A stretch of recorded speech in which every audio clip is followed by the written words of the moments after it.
ओम जयंती मंगला काली भद्रकाली कपालिनी दुर्गा क्षमा शिवा धात्री माता स्वाहा स्वधा नमस्तुते। बंधुजनों, आज हम माँ देवी के कवच का पाठ करेंगे, तो इसे ध्यान पूर्वक सुने। तो बोलिए जय माता दी, जय माता दी, जय माता दी। ओम चंडिका देवी को नमस्कार है। मार्केंड जी कहते हैं, पितामह जो इस संसार में परम गोपनीय तथा मनुष्यों का सब प्रकार से रक्षा करने वाला है, और जो अब तक आपने दूसरे किसी के सामने प्रकट नहीं किया हो, ऐसा कोई साधक मुझे बताइए। तब ब्रह्मा जी बोले कि हे ब्राह्मण, ऐसा साधन तो एक देवी का कवच ही है, जो गोपनीय से भी परम गोपनीय है, पवित्र तथा संपूर्ण प्राणियों का उपकार करने वाला है। हे महामुने, उसे श्रवण कीजिए। देवी की 9 मूर्तियां हैं, जिन्हें 9 दुर्गा कहते हैं। उनके पृथक पृथक नाम बतलाए जाते हैं। प्रथम नाम शैलपुत्री है, दूसरी मूर्ति का नाम ब्रह्मचारिणी है, तीसरा स्वरूप चंद्रघंटा के नाम से प्रसिद्ध है, चौथी मूर्ति को कुष्मांडा कहते हैं, पांचवी दुर्गा का नाम स्कंद माता है, देवी के छठे रूप को कात्यायनी कहते हैं, सातवां कालरात्रि और आठवां स्वरूप महागौरी के नाम से प्रसिद्ध है, नवी दुर्गा का नाम सिद्धिदात्री है। ये सब नाम सर्वज्ञ महात्मा वेद भगवान के द्वारा ही प्रतिपादित हुए हैं। जो मनुष्य अग्नि में जल रहा हो, रणभूमि में शत्रुओं से घिर गया हो, विषम संकट में फंस गया हो, तथा इस प्रकार भय से आतुर होकर जो भगवती दुर्गा की शरण में प्राप्त हुए हो, उनका कभी कोई अमंगल नहीं होता। युद्ध के समय संकट में पड़ने पर भी उनके ऊपर कोई विपत्ति नहीं दिखाई देती। उन्हें शोक, दुख और भय की प्राप्ति नहीं होती। जिन्होंने भक्ति पूर्वक देवी का, माँ दुर्गा का स्मरण किया है, उनका निश्चय ही अभ्युदय होता है। देवेश्वरी, जो तुम्हारा चिंतन करते हैं, उनका तुम निसंदेह रक्षा करती हो। चामुंडा देवी प्रेत पर आरूढ़ होती है, वराही भैंसे पर सवारी करती हैं, ऐन्द्री का वाहन ऐरावत हाथी है, वैष्णो देवी गरुड़ पर ही आसन जमाती हैं, महेश्वरी वृषभ पर आरूढ़ होती हैं, कौमारी का वाहन मयूर है, भगवान विष्णु की प्रियतमा लक्ष्मी देवी कमल के आसन पर विराजमान है और हाथों में कमल धारण किए हुए हैं। वृषभ पर आरूढ़ ईश्वरी देवी श्वेत रूप धारण कर रखा है। ब्राह्मी देवी हंस पर बैठी हुई हैं, सब प्रकार के आभूषणों से विभूषित हैं। इस प्रकार ये सभी माताएं सब प्रकार की योग शक्ति से संपन्न हैं। इनके सिवा और भी बहुत सी देवियां हैं, जो अनेक प्रकार के आभूषणों की शोभा युक्त तथा नाना प्रकार के रत्नों से सुशोभित हैं। ये संपूर्ण देवियां क्रोध में भरी हुई हैं और भक्तों की रक्षा के लिए रथ पर बैठी दिखाई देती हैं। ये शंख, चक्र, गदा, शक्ति, हल और मूषल, खेटक और तोमर, परशु तथा पाश, कुंत और त्रिशूल एवं उत्तम शंख, धनुष्य आदि अस्त्र शस्त्र अपने हाथों में धारण करती हैं। दैत्यों के शरीर का नाश करना, भक्तों का अभय दान देना और देवताओं का कल्याण करना, यही उनके शस्त्र धारण करने का उद्देश्य है। महान रौद्र रूप, अत्यंत घोर पराक्रम, महान बल और महान उत्साह वाली देवी, तुम महान भय का नाश करने वाली हो। तुम्हें नमस्कार है। तुम्हारी ओर देखना भी कठिन है। शत्रुओं का भय बढ़ाने वाली जगदम्बिके, मेरी रक्षा करो। पूर्वी दिशा में ऐन्द्री इंद्र शक्ति मेरी रक्षा करे। अग्निकोण में अग्नि शक्ति, दक्षिण दिशा में वराही तथा नैऋत्य कोण में खड्गधारिणी मेरी रक्षा करें। पश्चिम दिशा में वारुणी और वायव्यम कोण में मृग पर सवारी करने वाली देवी मेरी रक्षा करें। उत्तर दिशा में कौमारी और ईशान कोण में शूलधारिणी देवी रक्षा करें। ब्राह्मणी, तुम ऊपर की ओर से मेरी रक्षा करो और वैष्णो देवी नीचे की ओर से मेरी रक्षा करें। इस प्रकार शव को अपना वाहन बनाने वाली चामुंडा देवी दशों दिशाओं में मेरी रक्षा करें। जया आगे से और विजया पीछे की ओर से मेरी रक्षा करे। वाम भाग में अजीता और दक्षिण भाग में अपराजिता रक्षा करे। उद्योतनी शिखा की रक्षा करे। उमा मेरे मस्तक पर विराजमान होकर रक्षा करे। ललाट में मालाधारी रक्षा करें। यशस्वनी देवी मेरी भौहों का रक्षण करें। भौहों के मध्य भाग में त्रिनेत्रा और नथुनों की यम घंटा देवी रक्षा करें। दोनों नेत्रों के मध्य भाग में शंखिणी और कानों में द्वारवासिनी रक्षा करें। कालिका देवी कपोलों की तथा भगवती शांकरी कानों के मूल भाग की रक्षा करें। नासिका में सुगंधा और ऊपर के ओठ में चर्चिका देवी रक्षा करें। नीचे के ओठ में अमृत कला तथा जिह्वा में सरस्वती देवी रक्षा करें। कौमारी दांतों की और चंडिका कंठ प्रदेश की रक्षा करें। चित्र घंटा गले की घंटी की और महामाया तालू में रहकर रक्षा करें। कामाक्षी ठोड़ी की और सर्वमंगला मेरी वाणी की रक्षा करें। भद्रकाली ग्रीवा में और धनुर्धरी पृष्ठ वंश मेरुदंड में रहकर रक्षा करे। कंठ के बाहरी भाग में नीलग्रीवा और कंठ की नली में नलकुंबरी रक्षा करे। दोनों कंधों में खड्गिनी और मेरी दोनों भुजाओं की वज्रधारणी रक्षा करे। दोनों हाथों में दंडिनी और अंगुलियों में अंबिका रक्षा करे।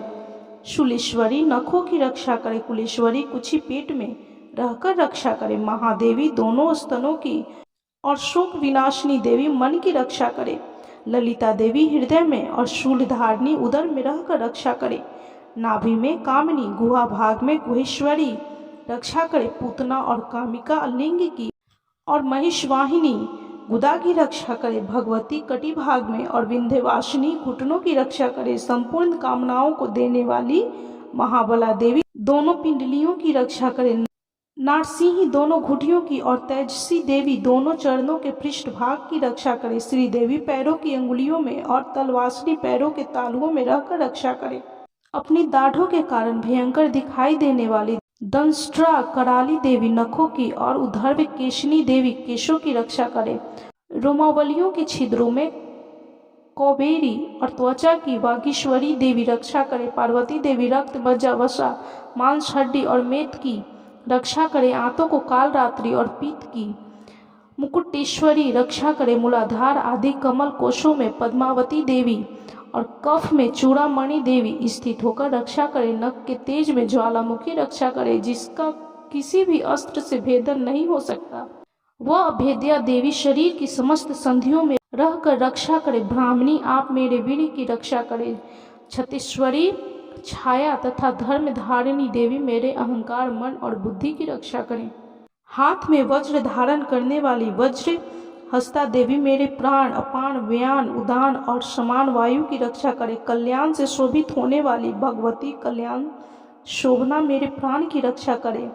रस, रूप, गंध, शब्द और स्पर्श इन विषयों का अनुभव करते समय योगिनी देवी रक्षा करे तथा सत्य गुण, रजोगुण और तमोगुण की रक्षा सदा नारायणी देवी करे। वराही आयु की रक्षा करे। वैष्णवी धर्म की रक्षा करे तथा चक्रिणी देवी यश, कृति, लक्ष्मी, धन तथा विद्या की रक्षा करे। इंद्राणी आप मेरे गोत्र की रक्षा करे। चंडिके तुम मेरे पशुओं की रक्षा करो। महालक्ष्मी पुत्रों की रक्षा करें और भैरवी पत्नी की रक्षा करें। मेरे पथ की सुपथा और मार्ग की क्षेमकरित रक्षा करें। राजा के दरबार में महालक्ष्मी रक्षा करें तथा सब ओर व्याप्त रहने वाली विजया देवी संपूर्ण भयों से मेरी रक्षा करे। हे देवी, जो स्थान कवच में नहीं कहा गया है अतएव रक्षा से रहित है, वह सब तुम्हारे द्वारा सुशोभित हो, क्योंकि तुम विजयशालिनी हो और पाप नाशनी हो। यदि अपने शरीर का भला चाहे तो मनुष्य बिना कवच के कहीं भी एक पग भी न जाए। कवच का पाठ करके ही यात्रा करे। कवच द्वारा सब ओर से सुरक्षित मनुष्य जहाँ जहाँ भी जाता है वहाँ वहाँ उसे धन लाभ होता है तथा संपूर्ण कामनाओं की सिद्धि करने वाली विजय की प्राप्ति होती है। वह जिस जिस अभिष्ट वस्तु का चिंतन करता है उसको निश्चय ही प्राप्त कर लेता है। वह पुरुष इस पृथ्वी पर तुलना रहित महान ऐश्वर्य का भागी होता है। कवच से सुरक्षित मनुष्य निर्भय हो जाता है। युद्ध में उसकी पराजय नहीं होती तथा वह तीनों लोकों में पूजनीय होता है। देवी का यह कवच देवताओं के लिए भी दुर्लभ है। जो व्यक्ति, जो मनुष्य प्रतिदिन नियम पूर्वक तीनों संध्याओं के समय श्रद्धा के साथ इसका पाठ का श्रवण करते हैं उसे देवी कला प्राप्त होती है तथा वह तीनों लोकों में कहीं भी पराजित नहीं होता। इतना ही नहीं, वह अपमृत्यु से रहित हो 100 से अधिक वर्षों तक जीवित रहता है। मकड़ी, चेचक और कोढ़ आदि उसकी संपूर्ण व्याधियां नष्ट हो जाती है। कनेर, भांग, अफीम, धतूरे आदि का स्थावर विष, सांप और बिच्छू आदि के काटने से चढ़ा हुआ जंगम विष तथा अफीफेन तथा तेल के संयोग आदि से बनने वाला कृत्रिम विष, ये सभी प्रकार के विष दूर हो जाते हैं, उनका कोई असर नहीं होता।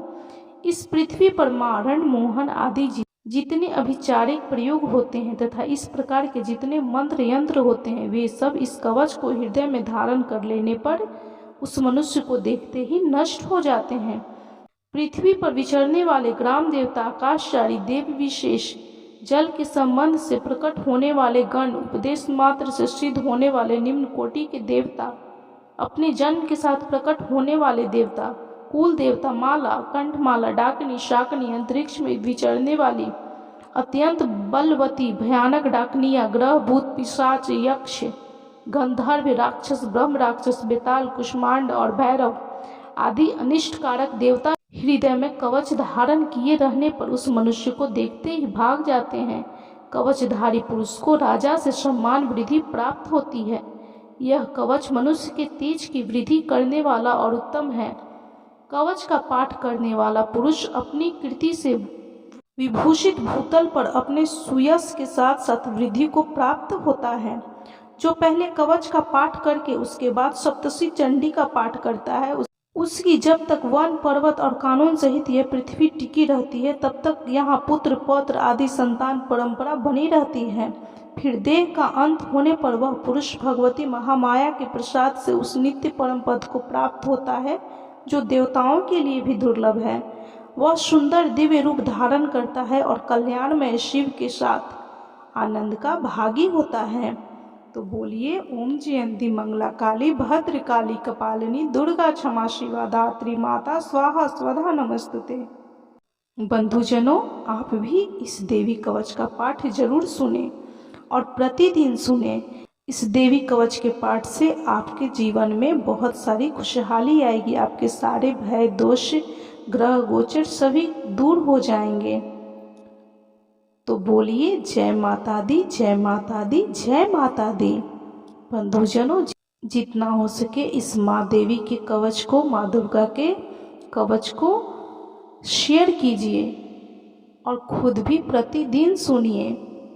और यदि वीडियो अच्छा लगा हो तो कृपया लाइक कीजिए, शेयर कीजिए और चैनल को सब्सक्राइब करना बिल्कुल भी ना भूलें।